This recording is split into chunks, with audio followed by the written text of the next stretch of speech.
Berikut ini rangkuman materi sesuai yang saya pahami selama pelajaran berlangsung. Pertama, modul wawasan kebangsaan dan nilai-nilai bela negara. Wawasan kebangsaan adalah model untuk memecahkan persoalan yang dihadapi oleh bangsa dan negara.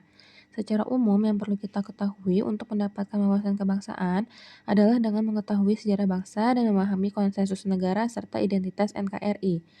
Konsensus negara adalah fondasi yang membangun bangsa Indonesia, atau yang biasa disebut empat pilar bangsa. Lalu, identitas NKRI yang berfungsi sebagai ciri khas bangsa Indonesia dan juga sebagai alat pemersatu bangsa. Untuk bisa memiliki perilaku bela negara, harus dimulai dengan memiliki wawasan kebangsaan, agar kita tambah mengenal dan memiliki rasa cinta terhadap tanah air. Jika kita sudah memiliki rasa cinta tanah air, maka apapun akan kita lakukan demi terjaganya keutuhan bangsa dan negara. Sistem administrasi NKRI merupakan bagian dari wawasan kebangsaan dan nilai-nilai bela negara. Dan poin utama yang harus kita pegang sebagai pedoman untuk seorang ASN ialah Undang-Undang Nomor 5 Tahun 2014 yang memuat apa saja peran seorang ASN.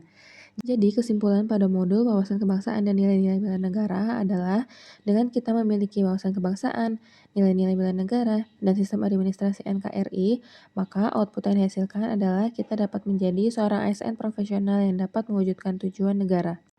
2. Modul analisis isu kontemporer. Yang saya pahami dari modul ini adalah dengan kita mempelajari analisis isu kontemporer, maka kita akan dapat menganalisis isu-isu atas perubahan yang terjadi, terutama isu-isu kontemporer atau isu yang dapat menimbulkan potensi sebagai AGHT terhadap keutuhan bangsa dan negara. Berikut isu-isu yang dapat dikategorikan sebagai isu-isu kontemporer. Kesemuanya dikategorikan sebagai isu-isu kontemporer karena kesemua isu tersebut sangat berdampak besar terhadap kehidupan banyak orang dan dapat jadi pemicu rusaknya keutuhan dan kedaulatan bangsa Indonesia. Setelah kita mengetahui apa-apa saja isu yang berpotensi menjadi AGHT, kita dapat melakukan penapisan isu untuk mendapatkan isu yang paling prioritas untuk dicegah atau diantisipasi. Perbedaan yang mendasar dari kedua metode ini ialah pada kriteria yang diukur. Setelah mendapatkan isu yang paling mendesak, barulah bisa dilakukan analisis isu. Metode yang umum digunakan adalah mind mapping, fishbone, dan SWOT. Perbedaan yang terlihat dari ketiga metode ini ialah dari cara mengilustrasikan sebuah isu.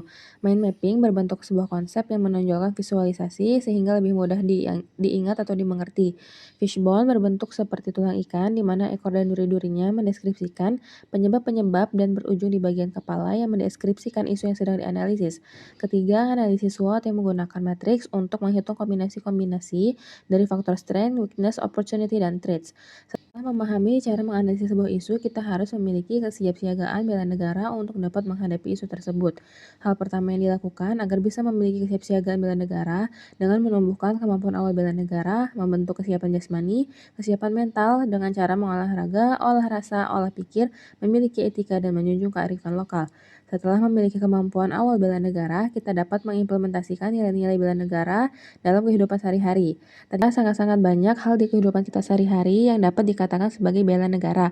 Mulai dari hal-hal yang kecil yang mungkin tidak kita sadari, seperti dengan membeli produk lokal, sudah menggambarkan perilaku cinta tanah air. Dengan sering berolahraga, selalu sarapan, dan menjaga kesehatan, sudah menggambarkan kita memiliki kemampuan awal bela negara. Sesederhana itu, tapi sangat memberikan kontribusi untuk negara. Terakhir, kami diminta untuk membuat rancangan aksi bela negara dalam sebuah matriks. Dan ternyata dengan menggunakan matriks seperti ini membuat kita lebih mudah untuk mendeskripsikan dan mengingat aksi bela negara apa saja yang bisa kita terapkan di kehidupan sehari-hari. Dari matriks ini, saya belajar untuk membuat komitmen melakukan aksi bela negara, walaupun terlihat sebagai aksi yang sederhana, tapi jika dilakukan dengan konsisten dapat memupuk kecintaan kita terhadap tanah air kita, Indonesia.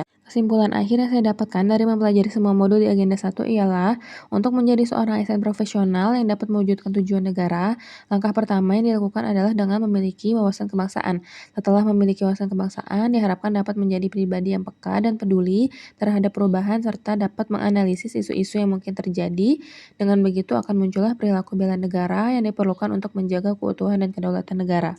Kesan terhadap pembelajaran di agenda 1 ini, walaupun materinya cukup berat, tapi kan disampaikan melalui metode-metode yang interaktif seperti kerja kelompok, kuis, tayangan video, pemaparan opini dari masing-masing anggota, serta penjelasan oleh WDI suara kami, Ibu Eva, yang sering membuat analogi dalam menyampaikan materi sehingga membuat materi ini lebih mudah untuk diterima dan dipahami. Sekian, wassalamualaikum warahmatullahi wabarakatuh.